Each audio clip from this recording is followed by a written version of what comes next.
Información precisa, completa, veraz, objetiva e independiente. Directo a tu pantalla. Radio Caracas Radio presenta Voz de América.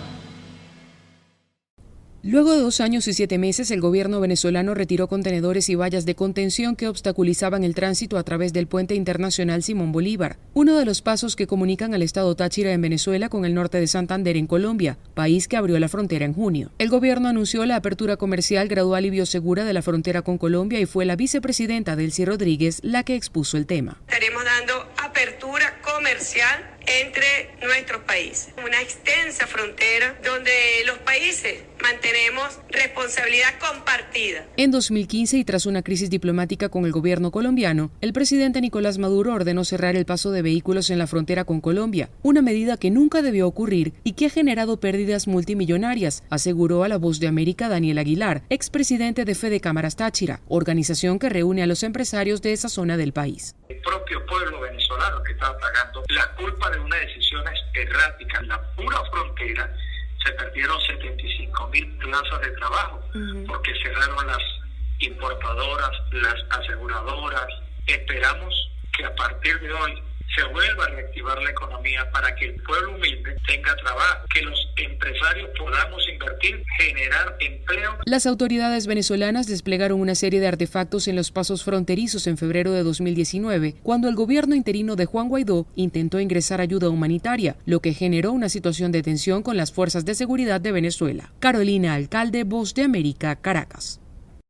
Luego del retiro por parte del gobierno de Nicolás Maduro en Venezuela de los contenedores que bloqueaban desde febrero de 2019 los 4 puentes fronterizos, en Colombia se celebró la posible reapertura comercial de la frontera. Pese a que desde el 1 de junio Colombia reabrió el paso limítrofe, solo está abierto un corredor humanitario permitido por las autoridades venezolanas. Ante el retiro de los contenedores que motivó que cientos de venezolanos se agolparan en la parte colombiana de la frontera, el presidente Iván Duque advirtió que se deben garantizar el orden y las medidas de seguridad. Esto no va a ser con chambonadas y eso no va a ser de manera súbita. Ya le he dado una instrucción a la DIAN, a Migración Colombia y a la Fuerza Pública de tener todo dispuesto para empezar ese proceso gradual, que empiece lo más pronto posible, pero que empiece garantizando ante todo la seguridad y la bioseguridad del pueblo colombiano. Por su parte, los gremios económicos colombianos en la zona de frontera celebraron la acción de las autoridades venezolanas ante la posibilidad de reactivar el comercio que antes del cierre movía miles de dólares, como manifestó Carlos Luna, presidente del Comité Intergremial en Cúcuta. Creo que sería un fuerte mensaje de integración, eso es lo que esperamos, y obviamente la normalización en la frontera para el paso peatonal, para la actividad comercial, para los controles migratorios. En contraste, y mientras se dan pasos para la reapertura de la frontera colombo-venezolana,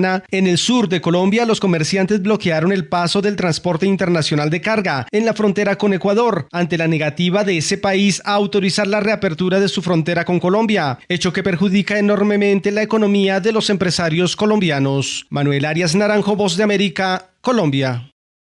El Banco Central de Nicaragua espera un crecimiento económico del 7% para este año y si se logra sería la primera vez desde que el gobierno del presidente Daniel Ortega llegó al poder en el que el Producto Interno Bruto se expande a nivel superior del 6%, que hasta ahora y según los datos oficiales había sido la mejor tasa reportada en casi 15 años. Hace 3 semanas el presidente del Banco Central de Nicaragua, Ovidio Reyes, informó que el Producto Interno Bruto del primer semestre creció más del 9%, por lo que elevó la previsión de crecimiento para todo 2021, que pasó así de entre 4 y 6% a oscilar entre 5 y el 7%. Y si nos vamos a la tendencia que nosotros creemos podría tomar la economía en los siguientes trimestres, finalizaría la economía este año creciendo con un 7%. Sin embargo, 2 entidades internacionales especializadas, la Unidad de Inteligencia Económica y la Calificadora Crediticia Internacional, internacional S&P Global Rating pronostican que la economía de Nicaragua crecerá 6% en 2021, advirtiendo que buena parte de la razón de ese desempeño se explica en la profunda caída de 2020, pero también advierte que los siguientes 3 o 4 años no serán tan buenos. El economista y sociólogo Oscar René Vargas explicó a La Voz de América que la economía de Nicaragua pasa por un fenómeno popularmente conocido como el efecto rebote. Este crecimiento es como una pelota que cae y rebota, es decir, llegó hasta el fondo y rebotó, pero no lo logra superar, digamos, la barrera. La última vez que la economía de Nicaragua alcanzó el 7% fue en 1999. Daliana Ocaña, Voz de América, Nicaragua. El sistema penitenciario de Ecuador padece problemas estructurales que se han agravado durante estos últimos 2 años. En todo el país existen más de 40.000 privados de libertad. De ellos, unos 8.500 residen en la penitenciaría del Litoral, donde se dio el motín que dejó 118 muertos, generando un hacinamiento del 62%, según señalan las autoridades. Muchos con procesos por tráfico de drogas, asesinato y vinculación directa con el crimen organizado. Iván Saquicela, presidente de la Corte Nacional de Justicia, hace recomendaciones urgentes al gobierno para solucionar la violencia en las cárceles. Incrementar el número de jueces de garantías penitenciarias, reformar el reglamento de rehabilitación social para poder ser más eficientes. Hasta el 2019 se identificaban 26 bandas criminales, pero estas han aumentado, según los expertos en seguridad, y tienen vínculos con el narcotráfico, lo que los hace más fuertes, como lo señala el coronel Mario Pazmiño, asesor internacional en seguridad y defensa. La influencia y el accionar de carteles internacionales como el cartel Jalisco Nueva Generación, como el cartel de Sinaloa, indudablemente han movido el tablero del crimen organizado en la región y especialmente en Ecuador. El juez Saquicela menciona que se debe aplicar el indulto para algunos privados de libertad y la repatriación.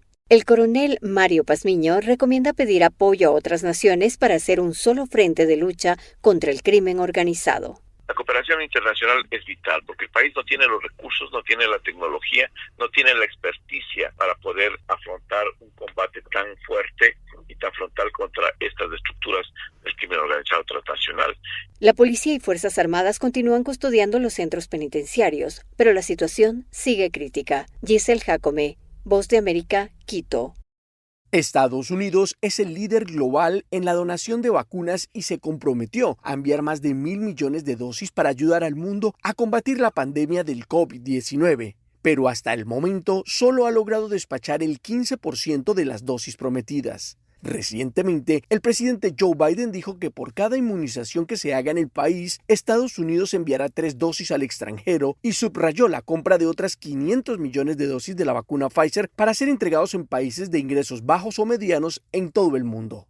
Hasta el momento, de los más de 1.000 millones de dosis prometidas, el Departamento de Estado dijo que se han enviado alrededor de 172 millones, lo que equivale solamente al 15%, y la Casa Blanca confirmó que enviará 200 millones de dosis más para finales de 2021, asegurando que los 800 millones restantes se enviarán en septiembre de 2022. El Dr. Krishna Udayakumar, director y fundador del Duke Global Health Innovation Center, hizo un análisis de esta situación y remarcó: la afirmación de ser un arsenal de vacunas para el mundo es un gran tema de conversación. Sería genial verlo puesto en acción, pero no pueden tratarse solo de promesas de donación. Así que creo que cuando hablemos de acceso y suministro de vacunas, tenemos que mirar el panorama general de quién tiene acceso en realidad, dijo. Por su parte, las organizaciones humanitarias dicen que el 80% de las dosis administradas han sido en países ricos y menos del 1% en países de bajos ingresos. Según los datos de la compañía de análisis Airfinity sobre las existencias de vacunas en los Estados Unidos, la Unión Europea, el Reino Unido, Canadá y China, que son los países con el mayor superávit de inmunizante, muestran un exceso de 670 millones de dosis a finales de septiembre incluso después de que esos países ofrecieron inyecciones de refuerzo a todos los habitantes mayores de 12 años, como lo explica Robert Silverman, gerente de defensa corporativa en Oxfam America. Ahora tenemos una situación en la que los países ricos tienen 3 veces más dosis de las que realmente necesitan, y existe un riesgo real de que deje fuera a una gran parte del mundo. Y 2, es posible que no podamos utilizar todo ese suministro. Ya estamos viendo que los países ricos básicamente desperdician millones y millones de dosis porque caducan antes de que puedan usarse. Algunos especialistas creen que Estados Unidos debería aumentar los envíos de donaciones ahora y hacer más para transferir tecnología sobre estas vacunas. Los datos de Airfinity muestran que los fabricantes del inmunizante producen 1.500 millones de dosis al mes y ya con más de 6.000 millones de dosis suministradas a nivel mundial, el objetivo de la Organización Mundial de la Salud se centra en obtener los 5.000 millones de dosis restantes necesarias para vacunar a la población en el mundo, lo que podría lograrse en meses, siempre y cuando las naciones ricas flexibilicen su control sobre el suministro mundial. Héctor Contreras, Voz de América, Washington. La mayor investigación periodística de la historia, los papeles Pandora, destapó cómo la élite mundial utilizó sociedades fantasma en paraísos fiscales para beneficiarse económicamente de un régimen de impuestos preferente y de la opacidad y confidencialidad características de estos territorios. Este informe, realizado por el Consorcio Internacional de Periodistas de Investigación, provocó una serie de reacciones en cadena y tambaleó los cimientos de algunos gobiernos como el de Ecuador y Chile, cuyos jefes de Estado, Guillermo Lasso y Sebastián Piñera, respectivamente, aparecen en la lista de políticos que actuaban en la sombra para eludir impuestos. Ante semejante escándalo financiero, la administración Biden reaccionó tajantemente y lo hizo a través de la secretaria de prensa de la Casa Blanca, Jen Psaki, al asegurar que el gobierno ya redobló sus esfuerzos para reducir el secretismo financiero propio de las compañías offshore. Hablando de manera general, el presidente está comprometido en brindar transparencia adicional a los sistemas financieros de Estados Unidos e internacionales, y se puede ver reflejado en las políticas que ha propuesto y apoyado durante el transcurso de su presidencia. En junio emitió un memorándum estableciendo la corrupción financiera como un núcleo de los intereses de seguridad nacional.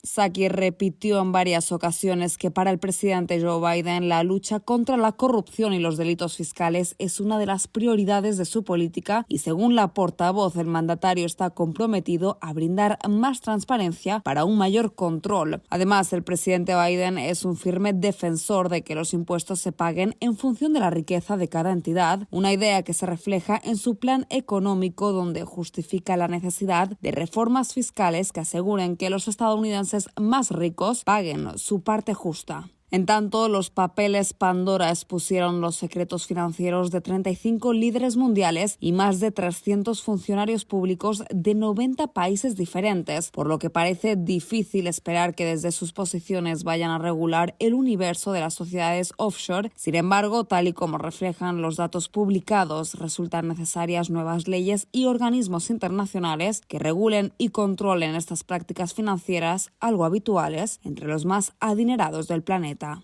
Judith Martín Rodríguez, Voz de América. Autoridades en California continúan investigando uno de los derrames de petróleo más grandes en el estado y tienen la atención puesta en el ancla de un barco que pudo haber chocado con un oleoducto en el fondo del océano, causando una fuga importante de crudo. Martin Wilshire, director ejecutivo de Amplify Energy, la empresa que opera el oleoducto, dijo que los buzos han examinado más de 2.438 metros de tubería y están enfocados en lo que califican como un área de gran interés. Un ancla que golpee el oleoducto es una de las distintas posibilidades detrás de la fuga, dijo Wilshire en una conferencia de prensa. Los funcionarios de la Guardia Costera dijeron que los barcos de carga que ingresan a los puertos gemelos de Los Ángeles y Long Beach pasan rutinariamente por el área. La teniente Jeannie Shea, comandante de la Guardia Costera, dijo que están investigando si podría haber sido el ancla de un barco, pero advirtió que eso está en la fase de evaluación. En tanto, desde la Casa Blanca, la portavoz Jen Psaki dijo que el presidente Biden estaba al tanto de la situación y que el gobierno estaba trabajando en colaboración con socios estatales y locales para abordar los esfuerzos que finalmente puedan contener el derrame y también están evaluando el impacto para abordar las causas potenciales. Actualmente es una operación de 24/7 con esfuerzos de respuesta programados para continuar hasta que los funcionarios federales y estatales determinen que la presencia del derrame de crudo sea completado. Se están tomando todas las acciones disponibles para garantizar la seguridad del público y del personal de respuesta, además de controlar la fuente y recuperar materiales derramados para maximizar la protección de áreas ambientalmente sensibles y minimizar el impacto en el comercio marítimo, dijo Psaki. También agregó que se ha establecido en la zona un comando unificado entre Amplify Energy, el operador de la Guardia Costera, el Departamento de Pesca y Vida Silvestre de California, así como las ciudades de Long Beach, Newport Beach, Huntington Beach y el Departamento del Sheriff del Condado de Orange para enfrentar la situación. Yoconda Tapia, Voz de América, Washington. Usuarios en todo el mundo ya pueden volver a conectarse a Facebook, Instagram y WhatsApp luego de una interrupción de conectividad que comenzó el lunes alrededor del mediodía, hora del este de Estados Unidos, y no se restableció hasta más de 5 horas después. Facebook dijo el lunes por la noche que la causa principal de esta interrupción fue un cambio de configuración defectuoso y que no hay evidencia de que los datos del usuario se hayan visto comprometidos como resultado de la interrupción. Poco después de la interrupción, la compañía indicó que estaba al tanto de que algunas personas estaban teniendo problemas para acceder a la aplicación de Facebook y que trabajaban en restaurar el acceso. Con respecto a las fallas internas, Adam Mosseri, director de Instagram, publicó en la plataforma Twitter, competencia de Facebook desde hace más de 10 años, que se sentía como un día en que no hay clases por mal clima. Facebook lleva semanas manejando crisis. La más reciente surgió el fin de semana cuando un denunciante acusó a Facebook de priorizar repetidamente las ganancias sobre la represión del discurso de odio y la desinformación. El lunes, las acciones de Facebook en Wall Street, que tiene casi 2.000 millones de usuarios activos diarios, abrieron a la baja